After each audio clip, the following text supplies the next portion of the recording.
Yep. It isn't working. What isn't working? The end. The ending, it's bullshit. It's 3 o'clock in the morning, Bob. Bob and Gwen had been married since 1960. They experienced a tremendous amount of ups and downs, to say the least. They stopped living together in the early 70s, and yet Bob Fosse died in Gwen Verdon's arms in 1987 on the way to the opening night of Sweet Charity, the musical they made together. I told you the curtain is at 7. God, you're magnificent. There was a dynamic between them that seemed to make each one irresistible to the other, and that relationship was filled with codependency and dysfunction, but there was also a tremendous amount of love and affection and admiration. I was thinking maybe you could come to the editing room for a few weeks, you know, and maybe you'd see some things that I don't see. I'm feeling a little lost. More than anything, this is a love story.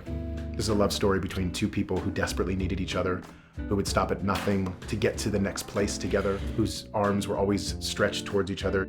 Something's off. The cut is late.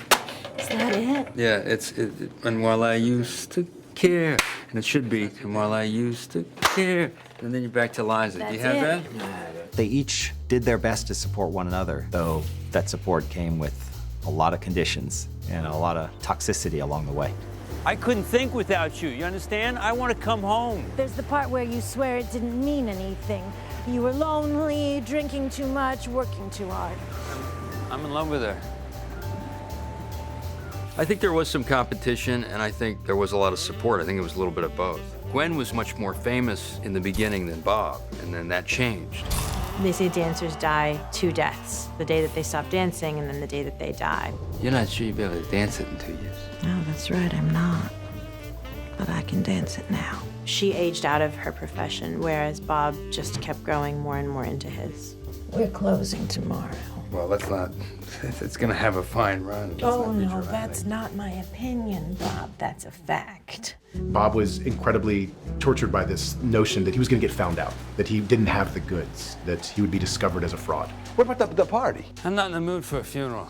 When he got healthy after the bypass surgery and he wasn't smoking or taking speed, he felt empty inside. He felt like he couldn't do the work, and he got depressed. That's not something that Gwen struggled with. She knew she could do it. That doesn't mean she didn't have her own demons, but Bob was always chased by the idea that, oh, well, the last one you did, that was good, but what do you do next? General thoughts?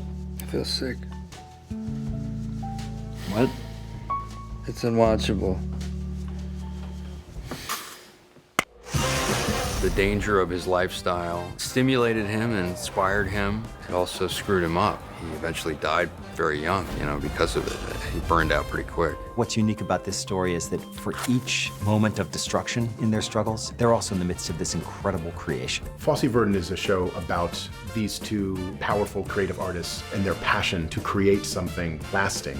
There's so much phenomenal artwork that these two created by eviscerating one another and themselves. Bob Fosse and Gwen Verdon back together on Broadway for the first time since Sweet Charity. Now tell me that doesn't sound like a hit. Sounds like a hit to me. But part of the question that the series is grappling with is, to make something great, do you have to sacrifice yourself to the work? Chicago over Lenny after all, huh? We can do them at the same time. That's not gonna kill you? I don't know. We'll see.